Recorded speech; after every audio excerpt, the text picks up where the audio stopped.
Hello everybody, welcome back to a brand new video. My name is Nalo and today we're going to be talking about when to sell and when to buy your investments. I've had a lot of people ask me some variant of this question, so I figured I'd just go ahead and make a video on it. I'm going to try and go in depth as possible about this topic, but a lot of this is just not really rocket science. It's pretty simple, but regardless I'll try to give some good tips, so we'll go ahead and get into that after a word from our sponsor, GamerPay. This video is sponsored by GamerPay, the best place to buy and sell CSGO items. So the first and most important thing that you need to know about GamerPay right now is that they actually have 0% fees using the GamerPay wallet, which means you can trade your items out on GamerPay completely for free. Another super cool feature of GamerPay that I absolutely love is the ability to get a 3D shop, which allows buyers to check out all of the items that you're selling on GamerPay in an environment which lets you kind of view what the item would look like in game. GamerPay also has a lot of settings to improve your experience. For example, you can compare items on GamerPay to their buff prices, which I really like. When you're checking out an item, you can see a full breakdown of all of the qualities of the item and the seller, and you can even get some chances to win some items just by completing some tasks on the website. It's really easy to buy and withdraw items from GamerPay. Just find the item you want, do the trade offer, and then boom, the item is in your inventory, ready for you to go use and flex on your silver teammates. But besides all those really cool features, you should definitely be using GamerPay right now just because of their fee structure alone. 0% fees for buyers and sellers using the GamerPay wallet is a great deal and puts GamerPay ahead of so many other markets. Speaking of sellers, there's a myriad of great features for you as well. For example, you can make the items that you have listed follow the buff price of the items so you don't have to monitor them as much. You can also view the analytics of certain items to see how they're performing. So with all these great features and more, it's really a no-brainer. You can visit GamerPay using my link in the description below.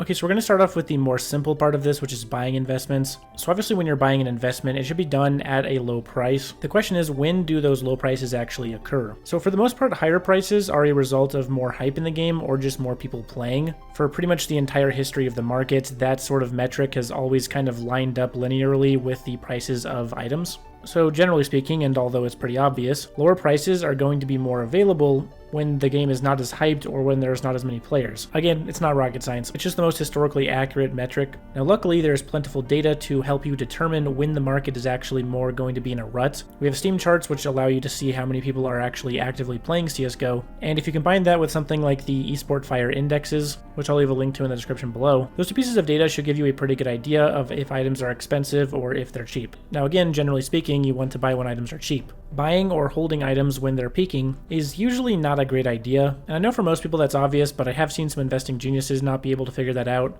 so I feel like I have to say it anyway. So to give you an example, at present, prices have actually declined a lot from their previous peaks. When the news of CS2 first came out, the market absolutely skyrocketed over the course of a week or so, and since then prices have come down a lot. On a few different items, they've actually returned to their pre-CS2 news prices. Some items are still going to be a little bit expensive, but generally a lot of normality has returned to the market. Keep in mind that the actual release of CS2 is just on the horizon, and if it's as big as any of the projections say it'll be, then at least for the short term, it looks like right now is probably a good time to buy so that you can flip when CS2 actually releases. Now obviously if you bought in a long time ago, back when cases were 3 cents for example, you'd be in a much better position than right now, but at least for this chunk of time, it seems like buying now and selling when CS2 releases is the move. And really that's all there is to buying investments. Now selling is where things get a little bit more complex, but it's still fairly simple. So in order to determine when you want to sell an investment, there are a few different things you can potentially do. The first, and the method that I recommend the most, is goal prices. So basically the way this works is that when you are tracking your investments in a spreadsheet, for example, you will pick a price that you want to sell the investment at, which is your goal price. Your goal price can be realistic or it can be a little bit more crazy, but having goal prices serves a pretty important purpose because it helps you avoid greeding on items, and when certain items hit your goal prices, which should be a profit margin that you're satisfied with, you can either go ahead and sell the item off and take the profit, or you can reevaluate the investment from there if you don't think that it's gotten to its full value yet. So I heavily recommend setting these goal prices. It'll help you kind of keep things realistic and organized, and will make sure that, for example, you're not holding on to Stockholm Hollows when Paris released. Now when it comes to goal prices, I'm sure some of you are wondering how you actually find a good goal price and how you would set one. And so to give you an idea, if I were to buy into MP9 Army Machines at the current moment, which their price is currently on screen, I believe that a fairly conservative and realistically achievable gold price would be around 80 cents. I think that's possible given everything we know about the Control Collection's performance and the release of CS2. Keep in mind though, that's just one specific item. There's not exactly a specific metric that you should go off of when determining what your goal price should be. It's very dependent on each item. So just look through your portfolio, think about the amount of risk you're wanting to take on, and set the goal prices from there. Now the next method is just to simply watch the market and take a more active role in your investment. This is something that I would recommend doing regardless, even if you have gold prices as well. But generally speaking, actively watching the market is going to give you a better idea of the performance of an item over a period of time. So essentially you're going to be able to kind of map out the item's performance, and that will give you a better idea of when the item is at a high price or when it's at a low price. It'll also help you grasp when the item is at a potential peak, which are generally good times to sell as well.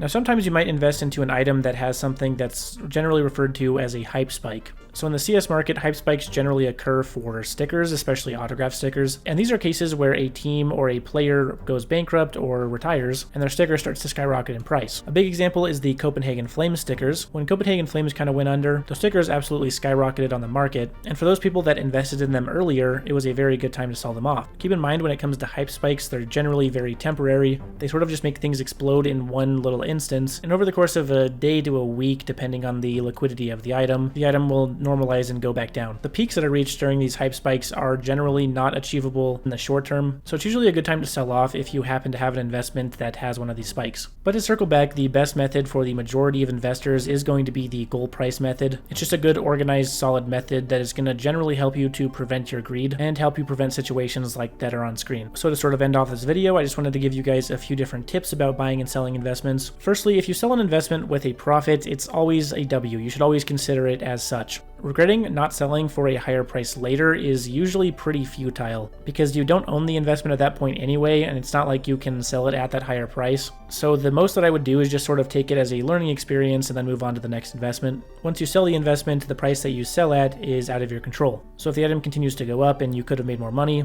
you shouldn't really look at it in that light and be all regretful about things. Take the profit that you're happy with and be happy with it. And on the same token, don't regret buying something for a higher price when it lowers. Like for example, if you were to buy Stockholm Mouse Hollows at $60 and then they went down to $40, regretting that isn't going to help you at all. Remember that you can dollar cost average down, so when one of your investments tends to go down in price, simply buying more of it at the lower price can help you decrease the overall cost of your investment. So basically just remember to look at it as a bunch of opportunities rather than a bunch of regrets. And thirdly, you theoretically don't lose or gain money until you actually sell the investment. And something to remember is that the CS market is overarchingly upward. If you look at the overall trend of the CS market, we're just up from the beginning. So if one of your investments starts to slip, it's generally smart to keep holding on to that investment until the market goes up again, because for the most part, that's how the CS market has always worked. Usually investments that are performing badly will eventually inevitably recover. A good example of this is Stockholm and Antwerp recently. They still haven't recovered to their pre-Paris prices, but they've still gone up a lot from the lows they achieved when Paris came out.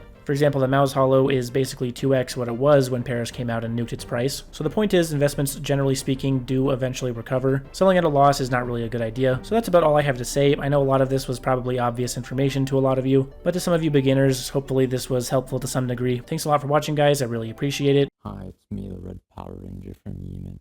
Please send me $10 for 500 free blue spruce and an invitation to my birthday party where there will be Domino's and Mountain Dew. Thank you. Have a nice day. Please do not use GamerPay. Please do not subscribe to Nalo. Please do not like the video.